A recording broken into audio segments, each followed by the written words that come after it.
ഇയാളെ പീഡിപ്പിച്ചിട്ടുണ്ടെങ്കിൽ, ഇയാൾക്കെതിരെ ആരോപണങ്ങൾ കെട്ടിപ്പൊക്കിക്കൊണ്ടുവന്നിട്ടുണ്ടെങ്കിൽ ആരാണ് അതിന് ഉത്തരവാദി? അതാണ് രണ്ടാമത്തെ ചോദ്യം. 2 പേരാണ് അതിൽ ഉത്തരവാദി. അതിലൊന്നാമത്തെ ഉത്തരവാദി ഭരണകൂടത്തിൻ്റെ തലവനായിട്ടുള്ള സാക്ഷാൽ പിണറായി വിജയനാണ്. അയാളാണ് ഒന്നാമത്തെ ഉത്തരവാദി. ഈ പീഡിപ്പിച്ചതിൻ്റെ ഒന്നാമത്തെ ഉത്തരവാദി അയാൾ.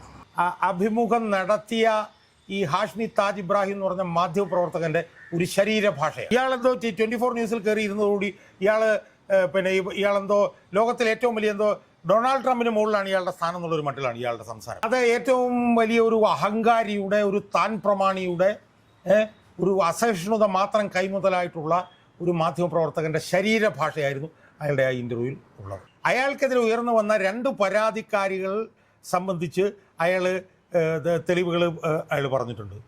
ആ തെളിവുകളിൽ നിന്ന് ആ പരാതിക്കാരികൾ ഈ പരാതി കെട്ടിപ്പൊക്കി കൊണ്ടുവന്നതാണ് എന്നുള്ളത് വ്യക്തമായി തെളിഞ്ഞിരിക്കുന്നു. നമസ്കാരം. ബലാത്സംഗ ആരോപണത്തിൽപ്പെട്ട ജയിലിലായിരുന്ന രാഹുൽ മാങ്കൂട്ടത്തിൽ MLA കഴിഞ്ഞ ദിവസം 24 ന്യൂസ് ചാനലിന് നൽകിയ അഭിമുഖം കുറച്ചൊന്നുമല്ല കോളിളക്കം സൃഷ്ടിച്ചത്. പക്ഷേ ആ അഭിമുഖം ചിലരെയൊക്കെ വല്ലാതെ വിരളി പിടിപ്പിച്ചിട്ടുണ്ട് എന്നുള്ളതൊരു വാസ്തവമാണ്. ഈ അഭിമുഖവും രാഹുലിൻ്റെ അറസ്റ്റും ഒക്കെ ഈ വരുന്ന തെരഞ്ഞെടുപ്പിനെ എങ്ങനെ സ്വാധീനിക്കും? അത് രാഹുലിൻ്റെ രാഷ്ട്രീയ ഭാവിയെ എങ്ങനെ ബാധിക്കും? താങ്കളുടെ വിലയിരുത്തൽ എങ്ങനെയാണ്? ഈ രാഹുൽ മാങ്കൂട്ടം എന്ന് പറഞ്ഞ പാലക്കാട് MLAക്കെതിരായിട്ട് 3 പരാതികളാണ് വന്നത്. ആ 3 പരാതികളും കോടതികളുടെ മുമ്പിൽ ചെന്നു. ആദ്യത്തെ 2ാമത്തെയും പരാതിയിലും അദ്ദേഹത്തെ അറസ്റ്റ് ചെയ്യാൻ പറ്റിയില്ലെന്ന് എനിക്ക് തോന്നുന്നു. എന്തായാലും 3ാമത്തെ പരാതിയുടെ അടിസ്ഥാനത്തിൽ അയാളെ അറസ്റ്റ് ചെയ്യുകയും 18 ദിവസം അയാളെ ജയിലിൽ പാർപ്പിക്കുകയും ചെയ്തു. അവിടുന്ന് 3ാമത്തെ കേസിലും മുൻകൂർ ജാമ്യം കിട്ടി പുറത്ത് വന്ന രാഹുൽ മാങ്കൂട്ടം യഥാർത്ഥത്തിൽ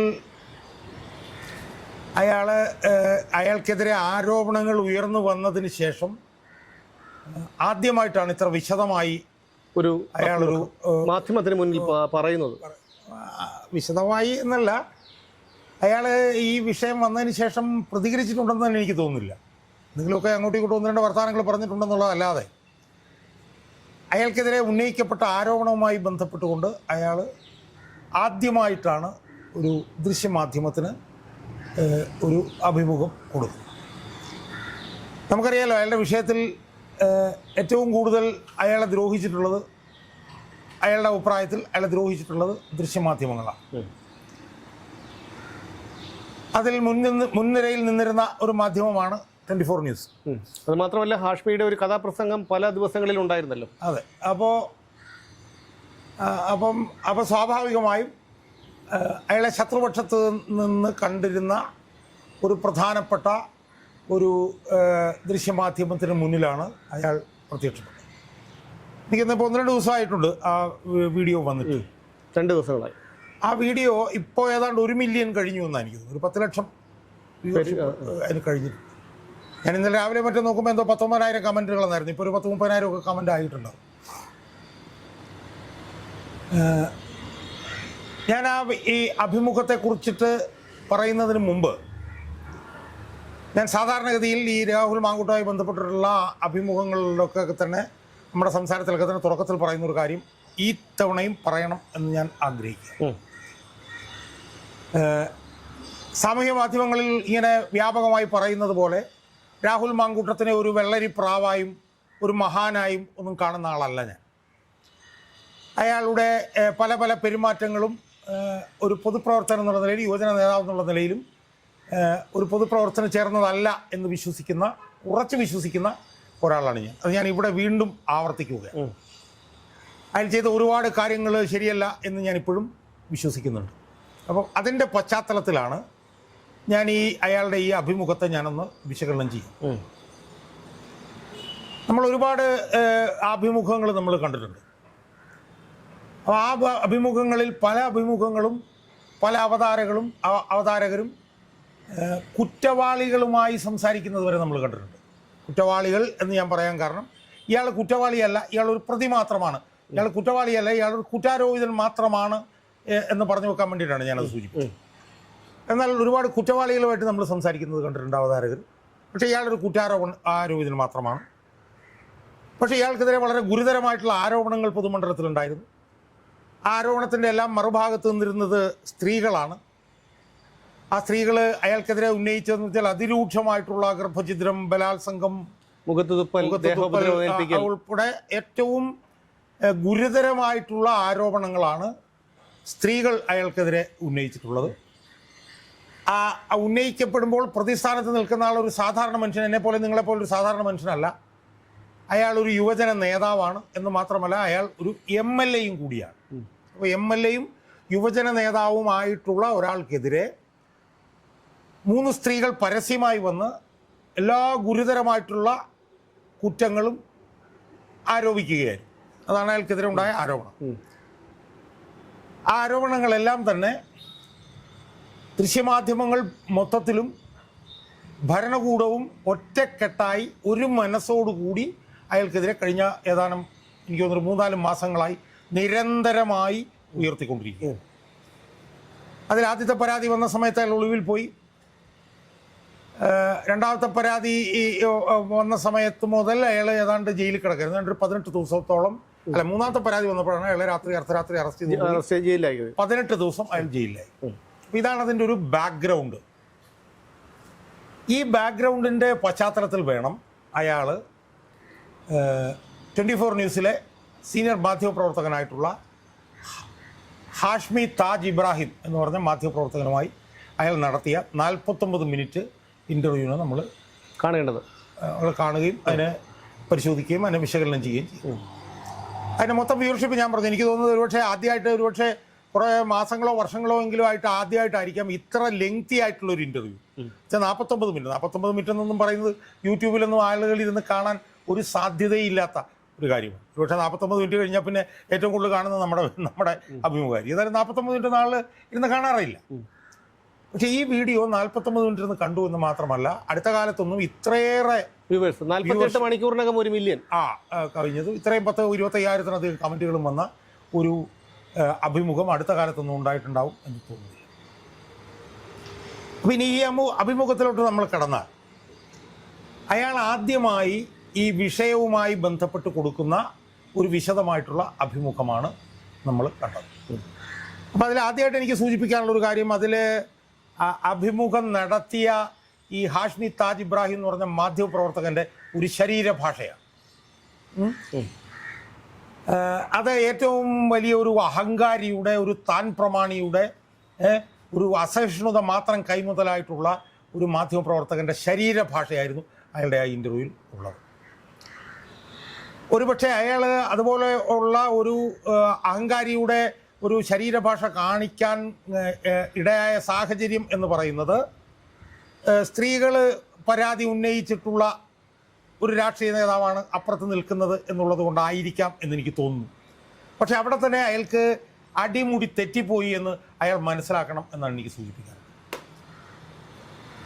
ഇപ്പം സ്ത്രീകൾ ഉന്നയിച്ച ആരോപണം ആർക്കെതിരായിട്ടാണോ ആരോപണം ഉന്നയിക്കപ്പെട്ടുള്ളൂ അയാളെയാണ് അഭിമുഖം ചെയ്യുന്നതെങ്കിൽ, അങ്ങനെ അഭിമുഖം ചെയ്യുമ്പോൾ ഒരു മാധ്യമ പ്രവർത്തകൻ ഇതുപോലെയുള്ള അഹങ്കാരത്തിൻ്റെ ശരീരഭാഷ കാണിക്കുകയല്ല ചെയ്യേണ്ടത്.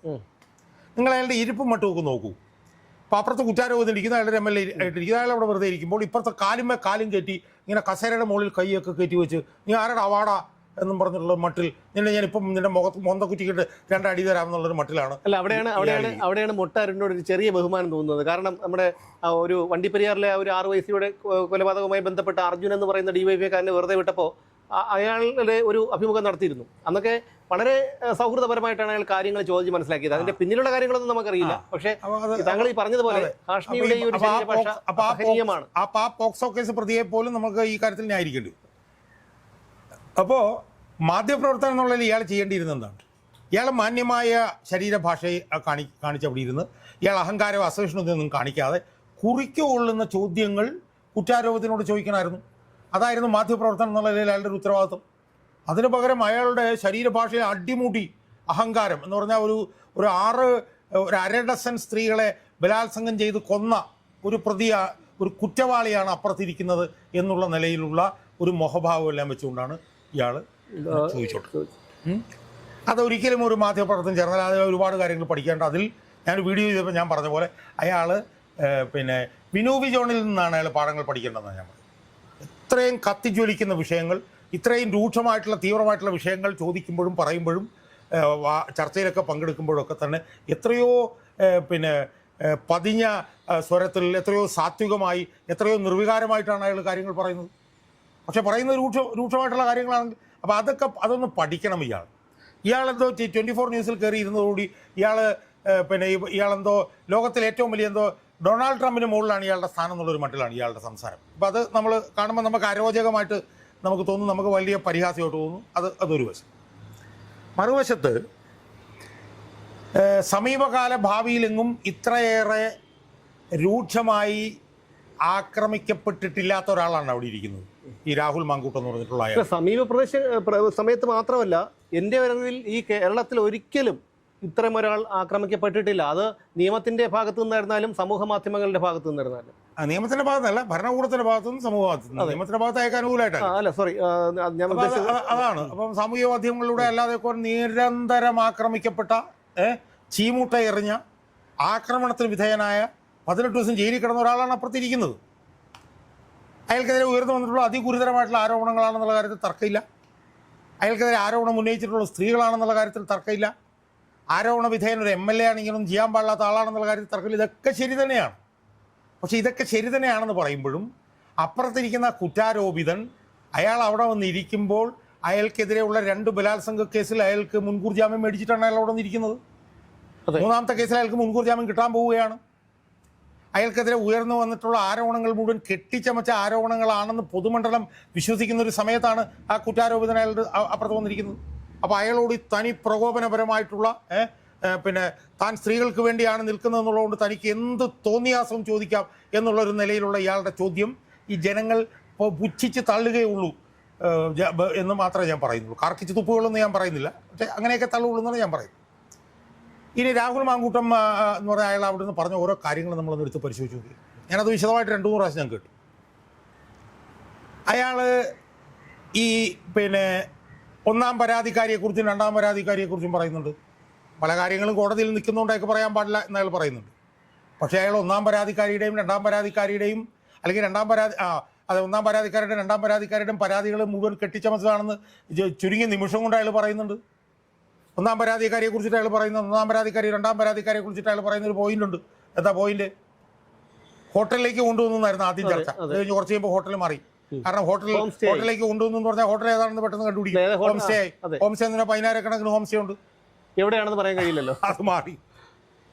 ഇനി 3ാമത്തെ പരാതിക്കാരിയെ കുറിച്ച് പറയുന്നത്, 3ാമത്തെ പരാതിക്കാരിയെ ബലാത്സംഗം ചെയ്തതിന് ശേഷവും അവരൊരുമിച്ച് ഫ്ലാറ്റ് മേടിക്കുന്നത് സംബന്ധിച്ചിട്ടുള്ള വാട്സാപ്പ് ചാറ്റുകളും കാര്യങ്ങളും കൊണ്ട് അതിന്റെ കാര്യങ്ങൾ വിശദമായിട്ട് അയാൾ പറയുന്നുണ്ടല്ലോ. അത് മാത്രമല്ല, അതിന്റെ മുകളിലേക്ക് 5 ചാറ്റ് മുകളിലേക്ക് 5 ചാറ്റ് താഴേക്കും വിടാനുള്ള അയാൾ പറയുന്നുണ്ടല്ലോ. എന്ന് മാത്രമല്ല, അയാൾ പറയുന്നതിനകത്തൊരു ആധികാരികത, ഒരു വസ്തുനിഷ്ഠത, ഒരു ശരി, സത്യം ഇതൊക്കെ ഉണ്ട് എന്ന് ആളുകൾക്ക് തോന്നുന്നുണ്ട്. അതെ, അതാണ് അതിനകത്തെ പോയിന്റ്.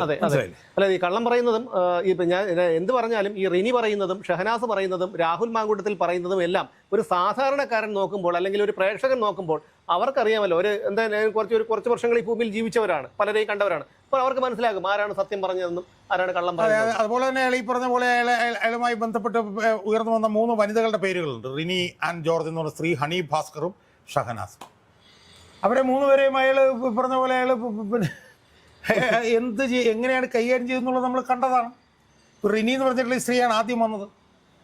അവരെ ഇയാളുമായിട്ടുള്ള ബന്ധം സംബന്ധിച്ചിട്ട് അയാൾ പറഞ്ഞു കേട്ടോ നമ്മൾ ഞെട്ടിപ്പോവും. അയാൾ ഫ്ലൈറ്റിലിരിക്കുമ്പോൾ തുരിതരെ വിളിക്കുകയാണ്. എന്തിനാണ്? അമ്മയുടെ ബർത്ത്ഡേ ആണെന്ന് പറയാൻ വേണ്ടി, വിഷയം വേണ്ടിയിട്ട് വിളിക്കുന്നത് മുതൽ അവര് നിലമ്പൂര് വന്നത്, ഒരുമിച്ച് ചെന്ന് സെൽഫി എടുത്തത്, പാലക്കാട് ചെന്ന് തെരഞ്ഞെടുപ്പിന് 2 ദിവസം പ്രവർത്തിക്കാൻ ചെന്നത്. അപ്പം സ്വാഭാവികമായും ആ സ്ത്രീയൊക്കെ പറഞ്ഞതിനകത്തുള്ള നിരർത്ഥകതയും അതിനകത്തുള്ള ഇരട്ടത്താപ്പും അയാൾ വളരെ കൃത്യമായി അയാൾ അതിനകത്ത് എക്സ്പോസ് ചെയ്യണം. അതിന് മറുപടിയില്ല. ഈ ഹാഷ്മി എന്ന് പറഞ്ഞ അയാൾ ആരൊക്കെയോ തയ്യാറാക്കി കൊടുത്ത് എന്തൊക്കെയോ കടലാസുകൾ അയാൾ മടിയിരിപ്പുണ്ട്. ഈ ഹാഷ്മിക്ക് എണീറ്റ് ഓടാൻ പോലും കഴിയാത്തൊരവസ്ഥയാണ്. രാഹുലിന്റെ ഓരോ വാദങ്ങളും അയാളുടെ കാരണത്തുള്ള അടിയായിരുന്നു. കാരണം ഈ ഒരു വിഷയം കത്തി നിൽക്കുമ്പോഴൊക്കെ ഹാഷ്മിയുടെ ഒരു ഇൻട്രോയൊക്കെ നമ്മൾ കണ്ടതാണ്. അപ്പൊ അത് രാഹുൽ അടിച്ചില്ല എന്നുള്ളത് ഒരു അടിയേക്കാളും വളരെ പ്രഹരമാണ് അദ്ദേഹത്തിന് കിട്ടിക്കൊണ്ട്. അതായത് ഒരു കെട്ടിയിട്ടടിക്കുന്ന പോലത്തെ ഒരു സ്ഥിതിയായിരുന്നു. മനസ്സിലായോ? ഒന്നും പറയാനില്ല. അപ്പോൾ അതാണ് റീനിയെ കുറിച്ച് പറഞ്ഞത്. അതുപോലെ ഷഹനാസ് എന്ന് പറഞ്ഞൊരു സ്ത്രീ, ആ സ്ത്രീ ഈ പറഞ്ഞ കാര്യങ്ങൾ എന്താണെന്ന് ഇയാൾക്ക് അനുകൂലമായിട്ട് പറഞ്ഞ കാര്യങ്ങൾ നമ്മൾ കേട്ടു. ആ സ്ത്രീ എന്നിട്ട് അതിന് ശേഷം ഒരു മാധ്യമ സമ്മേളനം, ഒരു പത്രസമ്മേളനമായിട്ട് വന്നു. സത്യം പറഞ്ഞാൽ കണ്ടപ്പോഴത്തേക്ക് ഇത് അതിദയനീയമായി കരച്ചിലാണ് വന്നത്. അതിലവർ വന്നിട്ട് അയാൾ പറയുകയാണ് അവൻ കോഴിയാണ്, അവനെന്ന് വിളിക്കുന്നു, അവനെന്താ വിചാരം, അവൻ്റെ കാമദേവനാണെന്നാണ് അവൻ്റെ വിചാരം, അവൻ്റെ വീട്ടിൽ പോയി ഞാൻ ചർച്ച ചെയ്യാൻ തയ്യാറാണ് എന്നൊക്കെ പറയുന്നത്. ലൈംഗിക വൈകൃതമുള്ള ഈ ലൈംഗിക വൈകൃതം രാഹുൽ മാങ്കൂട്ടത്തിലുണ്ടെന്ന് ഇവർക്ക് എങ്ങനെ അറിയാം? അല്ല, ഞാൻ പറഞ്ഞത് അവരതൊക്കെ പറയുന്നു, അവരെന്തൊക്കെയോ വിളിച്ച് പറയുന്നു. പ്രധാനപ്പെട്ട പോയിന്റ് എന്ന് പറയുന്നത് എന്താ, ഇവരെക്കുറിച്ച് രാഹുൽ മാങ്കൂട്ടത്തിൽ പറഞ്ഞ 4-5 കാര്യങ്ങളുണ്ട്. ആ കാര്യങ്ങൾക്ക് അയാളുടെ കയ്യിൽ തെളിവുണ്ടെന്നും അയാൾ പറഞ്ഞു. അയാൾ പറയുന്നത് 2020 മറ്റോ കർഷക സമരത്തിന് പോകാമെന്ന് പറഞ്ഞ് വിളിച്ചു, ഒരുമിച്ച് പോകാമെന്ന് പറഞ്ഞ് വിളിച്ചു, പറ്റില്ല എന്ന് പറഞ്ഞ് ചൂട്ട മറുപടി കൊടുത്തു എന്ന് പറയുന്നു. അതിനുശേഷം അയാളുമായിട്ട് അടുത്ത് ഇടപഴകിയതിൻ്റെ ഒരു 5-6-7 തെളിവുകൾ അയാൾ രാജ്മയുടെ മുമ്പിൽ ഹാജരാക്കിയിട്ട് പറഞ്ഞു, ഇതിനെല്ലാത്തിനും എൻ്റെ മുമ്പിൽ തെളിവുണ്ടെന്ന് പറയും. അല്ല, ഈ 2020 കർഷക സമരം നടക്കുന്നത്. ആ സമയത്താണ് മോശമായി ഇയാൾ ഒരു പരാമർശം നടത്തിയെന്നും അവർ മറുപടി കൊടുത്തതെന്നും പറയുന്നു. പക്ഷേ 2024 ഓഗസ്റ്റിൽ രാഹുൽ മാങ്കൂട്ടത്തിലിനെ പോലീസ് അറസ്റ്റ് ചെയ്തപ്പോൾ അയാൾക്ക് ഐക്യദാർഢ്യം പ്രഖ്യാപിച്ചുകൊണ്ട് ഇവർ ഫേസ്ബുക്കിൽ പോസ്റ്റ് ചെയ്യുകയാണ്. അപ്പോൾ സംഭവം ഇത്രയേ ഉള്ളൂ. ഷഹനാസിൻ്റെ മുമ്പിലുള്ള കാര്യം വളരെ ക്ലിയറാണ്. എന്താണ്, ഷഹനാസിനെ കുറിച്ച് രാഹുൽ മാങ്കൂട്ടം പറഞ്ഞിരിക്കുന്ന 4-5 കാര്യങ്ങളുണ്ട്. ആ 4-5 കാര്യങ്ങൾ സംബന്ധിച്ച് അയാളുടെ കൃത്യമായിട്ടുള്ള തെളിവുകളുണ്ട്. ഷഹനാസ് പത്രസമ്മേളനം വിളിച്ചു കൂട്ടിയിട്ട് 5 മിനിറ്റ് കൊണ്ട് പറയേണ്ട കാര്യമുള്ളൂ. ഇതൊക്കെ അയാൾ പറയുന്ന പച്ചക്കള്ളവും പൊട്ടത്തെറ്റുമാണ്, അയാളുടെ തെളിവുണ്ടെങ്കിൽ എന്നെ കാണിക്ക്, അയാൾ എനിക്കെതിരെ അനാവശ്യം പറഞ്ഞിരിക്കൊണ്ട് അയാൾക്കെതിരെ നിയമ നടപടി സ്വീകരിക്കുന്നു പറഞ്ഞ് 5 മിനിറ്റ് കൊണ്ട് എഴുന്നേറ്റ് പോകേണ്ട ഈ വനിത അവിടെ ഏതാണ്ട് 1/4 മണിക്കൂർ ഇരുന്നിട്ട് എന്തൊക്കെയോ വിളിച്ചു പറയുകയും പുലഭ്യം പറയുകയും ചെയ്യണം. അയാൾ കോഴിയാണ്, അയാളെന്തോ കാമദേവനാണെന്നാണ് അയാളുടെ. ഇതെന്താണ് ഇവർ വിളിച്ചു പറയുന്നത്? അങ്ങനെ ആയിരുന്നെങ്കിൽ അതിനെതിരെ അവരെ നടപടി എടുത്തങ്ങ് പോയാൽ മതിയായിരുന്നല്ലോ. അപ്പം അതുകൊണ്ട് ഇതെല്ലാം വെറും ഇരട്ടത്താപ്പാണെന്നും ഈ വനിതകൾക്കെല്ലാം ഇയാളുമായിട്ട് ഉള്ള അഭിപ്രായ വ്യത്യാസങ്ങളുടെ മുകളിൽ ഇവർ പറയുന്നതാണെന്നും കോടതിക്ക് ബോധ്യമായി കഴിഞ്ഞു. ജനങ്ങളെ ഇവർ ബോധ്യപ്പെടുത്തുകയും ചെയ്തു. മനസ്സിലായില്ലേ? അപ്പോൾ ഇതിൽ നമുക്ക് മനസ്സിലാക്കാൻ കഴിയുന്ന 2-3-4 പ്രധാനപ്പെട്ട കാര്യങ്ങളുണ്ട്. ഒന്നാമത്തെ എന്താണെന്ന് വെച്ചാൽ, രാഹുൽ മാങ്കൂട്ടം എന്ന് പറഞ്ഞ ചെറുപ്പക്കാരനെതിരെ ഒരു 3-4 മാസക്കാലമായി അതിഗുരുതരമായിട്ടുള്ള ആരോപണങ്ങൾ ദൃശ്യമാധ്യമങ്ങളും ഭരണകൂടവും കൂടെ ചേർന്ന് മുന്നോട്ട് വെക്കുകയായിരുന്നു. അയാൾ ഇതുവരെ അതിന് മറുപടി കൊടുത്തിരുന്നില്ല. എല്ലാം ഏകപക്ഷീയമായിരുന്നു. 18 ദിവസം അയാളെ ജയിലിലിടുകയും ചെയ്തു. ഇപ്പോൾ അയാൾ വന്നിട്ട് അയാൾ വസ്തുനിഷ്ഠമായി, സമഗ്രമായി, വിശദമായി അയാൾ 49 മിനിറ്റ് എടുത്ത് മറുപടി കൊടുത്തിരിക്കുന്നു. ഇവിടെ അയാൾക്കെതിരെ നടന്ന ആക്രമണവും അയാൾക്കെതിരെ നടന്ന പീഡനവും അതിന് മറുപടിയായി അയാൾ 49 മിനിറ്റ് കൊടുത്ത ആ മറുപടിയും, ഇത് രണ്ടും പൊതുമണ്ഡലത്തിൻ്റെ മുന്നിലുണ്ട്. ഈ വിഷയങ്ങളിൽ ഇത് രണ്ടും സംബന്ധിച്ച് ഏതാണ് ശരി എന്നുള്ളത് പൊതുമണ്ഡലം തീരുമാനിച്ചോട്ടെ. ഒന്നാമത്തെ കാര്യം. രണ്ടാമത്തെ കാര്യം, അയാൾക്കെതിരെ ഉയർന്നു വന്ന 2 പരാതിക്കാരികൾ സംബന്ധിച്ച് തെളിവുകൾ അയാൾ പറഞ്ഞിട്ടുണ്ട്. ആ തെളിവുകളിൽ നിന്ന് ആ പരാതിക്കാരികൾ ഈ പരാതി കെട്ടിപ്പൊക്കി കൊണ്ടുവന്നതാണ് എന്നുള്ളത് വ്യക്തമായി തെളിഞ്ഞിരിക്കുന്നു. രണ്ടാമത്തെ കാര്യം. മൂന്നാമത്തെ കാര്യം, അയാൾക്കെതിരെ രംഗത്ത് വന്ന 3 വനിതകളും ഉയർത്തിക്കൊണ്ടുവന്ന വാദഗതികളും ഇരട്ടത്താപ്പായിരുന്നുവെന്നും അത് മനഃപൂർവ്വം കെട്ടിപ്പൊക്കിക്കൊണ്ടുവന്നാണെന്നും തെളിഞ്ഞു കഴിഞ്ഞു. ഇപ്പോൾ 3 സ്ത്രീകളെ കുറിച്ചിട്ട് അയാൾ പറഞ്ഞത് ഒരു സ്ത്രീയെ ഇപ്പോൾ പുറത്ത് വന്നിട്ടുള്ളൂ. അതെ, അവർ പറഞ്ഞ പൊട്ടത്തരാണെന്ന് കണ്ടു.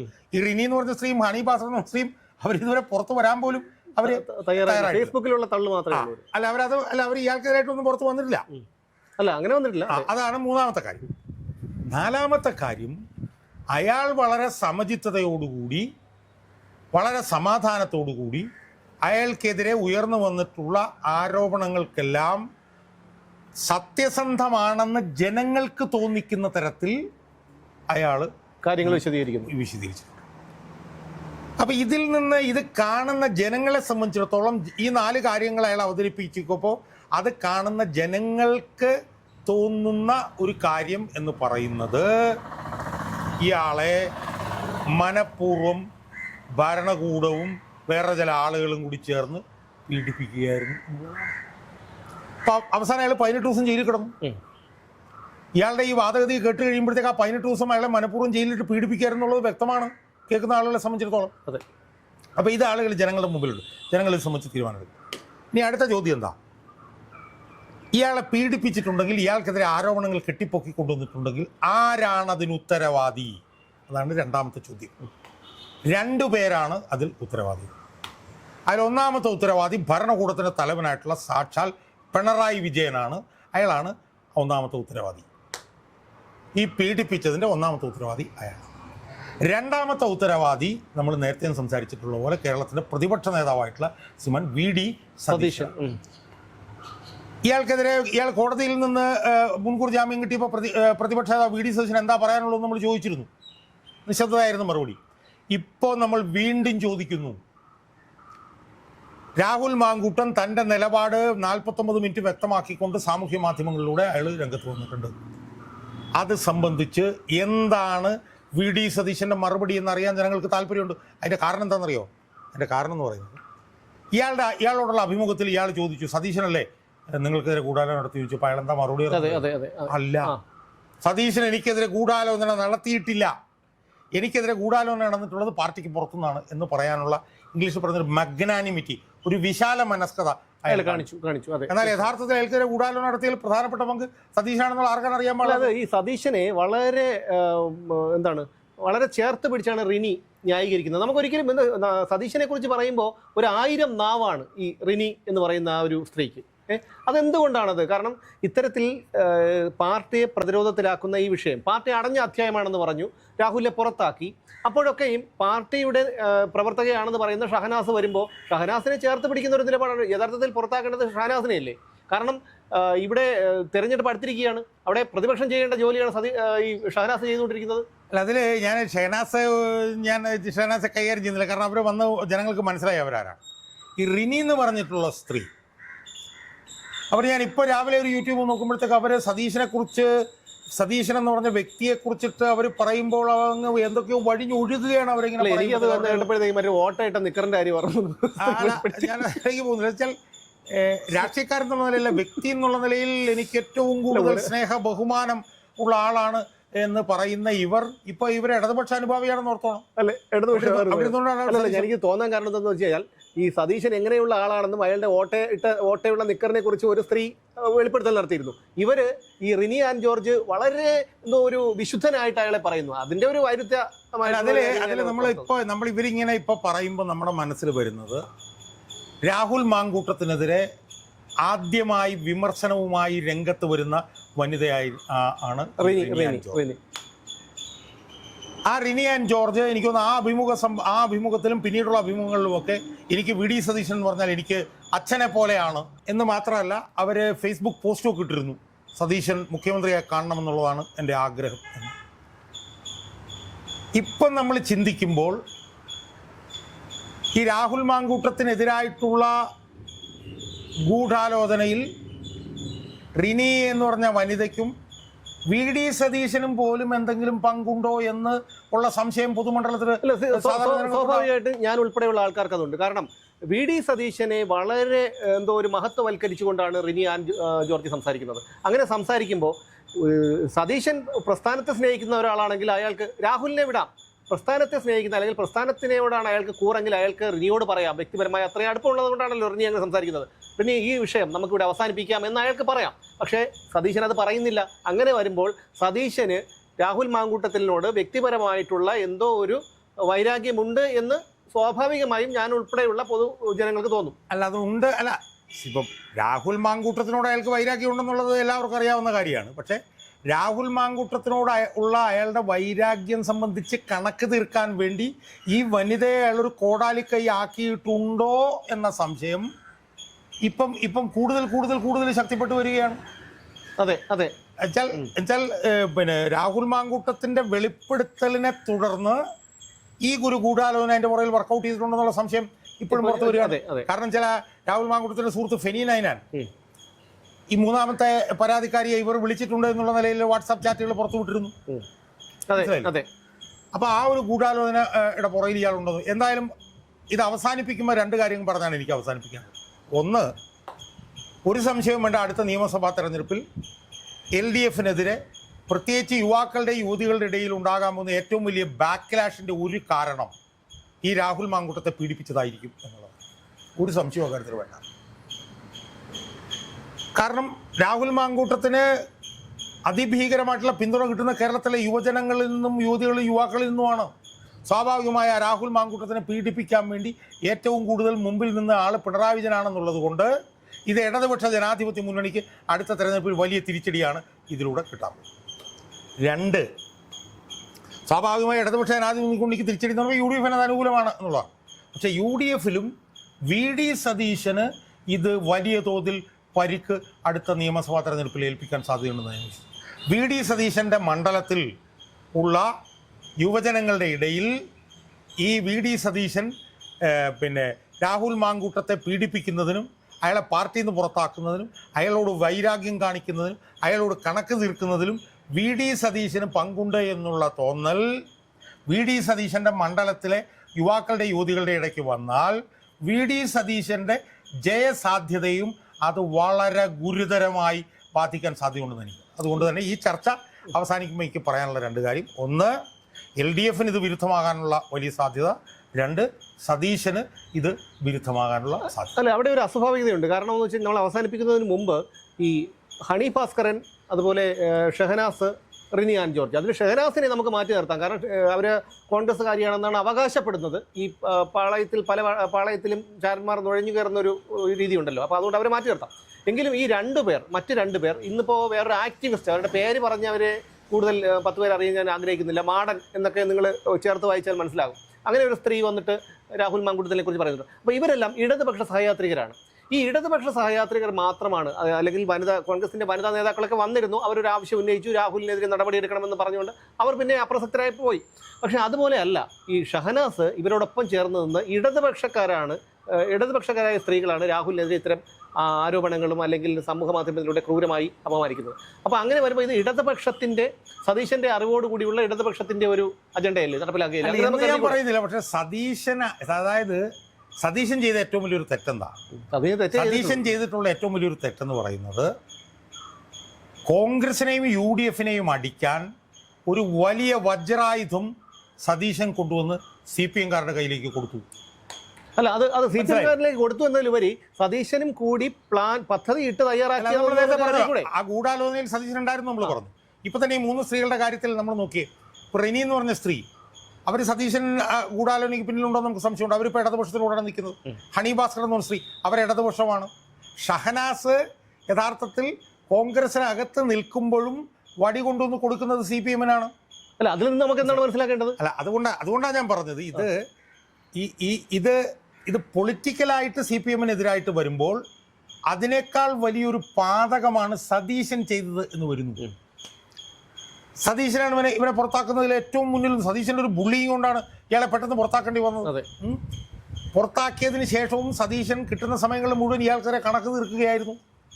ഇപ്പോൾ അയാളെ കോടതി പ്രഥമ ദൃഷ്ട്യാ അയാൾ കുറ്റക്കാരനല്ല എന്ന് കണ്ടിരിക്കുകയാണ്. സ്വാഭാവികമായി സതീശനകത്ത് കണക്ക് പറയേണ്ടി വരും. സതീശൻ്റെ നേരിടാൻ പോകുന്ന തെരഞ്ഞെടുപ്പിൽ അത് കുറ്റകരമായി വരാൻ പോകുന്നത് എന്തുകൊണ്ടാണ്? UDFനകത്ത് നിന്നുകൊണ്ട് CPM-ന് ഒരു വലിയ ആയുധം കൊണ്ട് കൊടുത്ത ഒരാൾ. ഇപ്പം സതീശൻ്റെ തെരഞ്ഞെടുപ്പിൽ ഇത് വലിയ വിഷയമാകുമെന്ന് ഞാൻ പറയാൻ കാര്യം എന്താണ്? അവിടുത്തെ യുവജനങ്ങളുടെ ഇടയിലും യുവതികളുടെ ഇടയിലും ഒക്കെ ഇയാളെ 18 ദിവസം കൊണ്ടിട്ട് പീഡിപ്പിച്ചു. യുവജനങ്ങളും യുവതികളും മാത്രമല്ല, അവിടെ സാധാരണക്കാരായ സ്ത്രീകൾ പോലും, അവരുടെ നമ്മൾ ഈ കമൻറ്റുകൾ നോക്കുമ്പോൾ അറിയാൻ പറ്റും, ആ സ്ത്രീകൾ പോലും ഇയാൾക്ക് വളരെ അനുകൂലമായിട്ടുള്ള നിലപാടാണ് എടുത്തിട്ടുള്ളത്. അല്ല, ഞാൻ പറഞ്ഞത് അയാൾ ജയിലിൽ കിടന്ന വിഷയം മാത്രമല്ല, ഒരു രാഷ്ട്രീയ നേതാവെന്നുള്ള നിലയിലും വലിയ ഭാവിയുള്ളൊരു നേതാവായിരുന്നു അയാൾ. പിണറായിക്കെതിരെ അചഞ്ചലമായിട്ടുള്ള പോരാട്ടം നടത്തിക്കൊണ്ടിരുന്ന ഒരു നേതാവാണ്. അതൊരു പക്ഷേ അയാളുടെ രാഷ്ട്രീയ ഭാവി അവസാനിച്ചു എന്നൊന്നും ഞാൻ കരുതുന്നില്ല ഈ സന്ദർഭത്തിൽ. അങ്ങനെ ഒരു കരുതിയിരുന്ന ഒരു സന്ദർഭം ഇതിൻ്റെ ആദ്യ ഘട്ടങ്ങളിലുണ്ടായി. പക്ഷേ ഇപ്പോൾ നമുക്ക് അങ്ങനെ കരുതാൻ കഴിയൂ? അല്ല, അതില്ലല്ലോ. നമ്മൾ നേരത്തെ പറഞ്ഞല്ലോ, അയാൾ ഇപ്പോൾ പാലക്കാട് നിന്ന് കഴിഞ്ഞാൽ അയാളുടെ ജയസാധ്യതയെ കുറിച്ചിട്ട് നമ്മൾ പറഞ്ഞു. പക്ഷേ നമ്മൾ ഇവിടെ ചർച്ച ചെയ്തുകൊണ്ടിരുന്നത് ഇമ്മീഡിയറ്റായിട്ട് ഡയറക്റ്റായിട്ട് ആർക്കെതിരായിട്ടാണ് ഈ പൊളിറ്റിക്കൽ ഡെവലപ്മെൻറ്റ് വരാൻ പോകുന്നത്. ഒന്ന്, രാഹുൽ മാങ്കൂട്ടത്തിൻ്റെ ഇൻ്റർവ്യൂയോടുകൂടി ഇതൊരു സംസ്ഥാനതല വിഷയമായി മാറുകയും ഇത് ഇടതുപക്ഷത്തിൻ്റെ മസ്തകം തകർക്കുന്ന ഒരു വിഷയവുമായിട്ട് ഇത് ഡെവലപ്പ് ചെയ്യുന്നു. അതാണ് ഒന്നാമത്തെ പോയിന്റ്. രണ്ടാമത്തെ പോയിന്റ്, അത് ആ വിഷയം എടുത്തുകൊണ്ട് രാഹുൽ മാങ്കൂട്ടത്തിനെ പീഡിപ്പിക്കാനും അയാളുടെ രാഷ്ട്രീയ ഭാവി തകർക്കാനും അയാളോട് വൈര്യനിര്യാതന ബുദ്ധിയോട് പെരുമാറാനും വേണ്ടിയിട്ടുള്ള ആയുധമെടുത്ത് CPM കൊടുത്തു എന്നുള്ള നിലയിൽ VD സതീശൻ്റെ രാഷ്ട്രീയ ഭാവിക്ക് മേലും ഇത് വലിയ തോതിൽ കരിനിഴൽ വീഴ്ത്തിയിരിക്കുകയാണ് എന്നുള്ള വസ്തുത നമ്മളിനി കാണാതിരിക്കരുത് എന്നാണ് എനിക്ക് സൂചിപ്പിക്കുന്നത്. തീർച്ചയായിട്ടും ഇത് വളരെ പ്രകമ്പനമാണ് ആ ഒരു അഭിമുഖം കൊണ്ടുണ്ടായത്. നമുക്ക് ആദ്യഘട്ടങ്ങളിലൊക്കെ രാഹുൽ മാങ്കൂട്ടത്തിൽ പറഞ്ഞൊരു കാര്യം വളരെ പ്രസക്തമാണ്. അതായത് ഇന്ത്യൻ നിയമത്തിന് വിരുദ്ധമായിട്ട് ഞാനൊന്നും ചെയ്തിട്ടില്ല. അതായത് അയാൾ പറയാതെ പറഞ്ഞത് പരസ്പര സമ്മതത്തോടു കൂടിയുള്ള ശാരീരിക ബന്ധമായിരുന്നു ഇതെല്ലാം എന്നാണ് അയാൾ പറഞ്ഞത്. അയാളെല്ലാം, അതായത് അയാളുടെ ചാറ്റുകൾ ഉൾപ്പെടെ അയാൾ പുറത്തുവിടാൻ തയ്യാറായിരുന്നു, ഹാഷ്മിയെ കാണിക്കാൻ തയ്യാറായിരുന്നു. അത്രയും ആത്മവിശ്വാസത്തോടെ അയാളത് പറയണമെങ്കിൽ അയാൾ വേട്ടയാടപ്പെടുക തന്നെയായിരുന്നു എന്നുള്ള കാര്യത്തിൽ യാതൊരു തർക്കവുമില്ല. പക്ഷേ എന്തായാലും ഇതെന്തിനായിരുന്നു എന്നുള്ള കാര്യം രാഹുൽ മാങ്കൂട്ടത്തിൽ എന്ന് പറയുന്ന ഒരു ചെറുപ്പക്കാരനോട്, ഒരു പൊതുപ്രവർത്തകനോട് എന്തിനായിരുന്നു ഇതിൻ്റെ പിന്നിലുള്ളവർ ഇത് ചെയ്തത് എന്നുള്ള കാര്യം ഇന്നും അജ്ഞാതമായി തുടരുന്നു. അതിൻ്റെ യഥാർത്ഥ കാര്യങ്ങളൊക്കെ പലതും പറയുന്നുണ്ടെങ്കിലും അതൊന്നും മതിയായ പര്യാപ്തമായിട്ടുള്ള ഒരു കാരണങ്ങളായി എനിക്ക് തോന്നുന്നില്ല.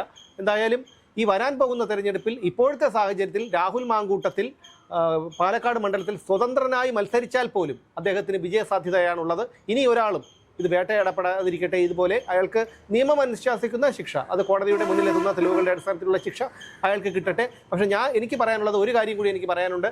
ഇത് CPM പരീക്ഷിച്ച് വിജയിച്ച ഒരു ആയുധമാണ്. അതായത് ഇത്തരത്തിലുള്ള നിരന്തരമായിട്ടുള്ള സ്ത്രീ വിഷയങ്ങൾ ഒരാൾക്കെതിരെ കൊണ്ടുവന്ന് അയാളെ പൊതുജനമധ്യത്തിൽ അവഹേളിതനാക്കുന്ന, അല്ലെങ്കിൽ അയാളെ ആത്മഹത്യയിലേക്ക് തള്ളിവിടുന്ന തരത്തിലുള്ള ആരോപണങ്ങൾ, അതായത് അയാൾ ലൈംഗിക വൈകൃതമുള്ളവനാണ് എന്ന തരത്തിൽ പോലുമുള്ള ആരോപണങ്ങൾ കൊണ്ടുവന്ന് ഒരു വ്യക്തിയെ ഇല്ലാതാക്കാനുള്ള ഒരു CPMൻ്റെ ആയുധം അവർ വളരെ വിജയകരമായി രാഹുൽ മാങ്കൂട്ടത്തിൽ എന്ന വ്യക്തിയുടെ മേൽ പരീക്ഷിച്ച് വിജയിച്ചിരിക്കുന്നു എന്നുള്ളതാണ് എനിക്ക് പറയാനുള്ളത്. അത് വിജയിച്ചു എന്ന് പറയാൻ പറ്റില്ല, പരീക്ഷിച്ചു, പക്ഷേ ഒരു പരിധി വരെ വിജയിച്ചു.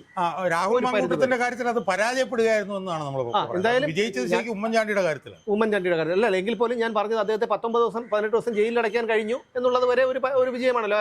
പരമാവധി ഒരുപക്ഷെ രാഹുൽ മാങ്കൂട്ടത്തിൽ അല്ലായിരുന്നുവെങ്കിൽ അയാൾ ഒരുപക്ഷെ ആത്മഹത്യ ചെയ്തേനെ, ഒരുപക്ഷെ അയാളുടെ അമ്മയോ സഹോദരിയോ ഒക്കെ എന്തെങ്കിലുമൊക്കെ ചെയ്തേനെ. അപ്പോൾ അതുകൊണ്ട് അത് ഒരു പരിധിവരെ വിജയമായിരുന്നു, ഒരു പരിധിവരെ പരാജയവുമായിരുന്നു എന്നുള്ളതാണ്. എന്തായാലും ഇനി കേരളത്തിലെ പൊതുസമൂഹം അവരാണ് ഇതെല്ലാം തീരുമാനിക്കുന്നത്. ഹണി ഭാസ്കരനോ അല്ലെങ്കിൽ ഈ പറയുന്ന ഷഹനാസോ ബെനിയ ആൻഡ് ജോർജോ VD സതീശനോ ഒന്നുമല്ല. ഒരു കാര്യം കൂടി ഞാൻ ഉറപ്പിച്ച് പറഞ്ഞു, VD സതീശൻ എന്ന് പറയുന്ന വ്യക്തി കപടനാണ്. കാരണം ഈ സർക്കാർ തുടർന്നാലും ഞങ്ങൾക്കൊന്നും പ്രശ്നമില്ല. പക്ഷേ VD സതീശൻ ഒരിക്കലും മുഖ്യമന്ത്രി സ്ഥാനത്തേക്ക് വരരുത്. വന്നാൽ ഇപ്പോഴത്തേക്കാൾ നരകയാതനയായിരിക്കും, പരിതാപകരമായിരിക്കും കേരളത്തിൻ്റെ അവസ്ഥ എന്നുകൂടി സൂചിപ്പിച്ചുകൊണ്ട് നിർത്തുന്നു. വീണ്ടും കാണാം.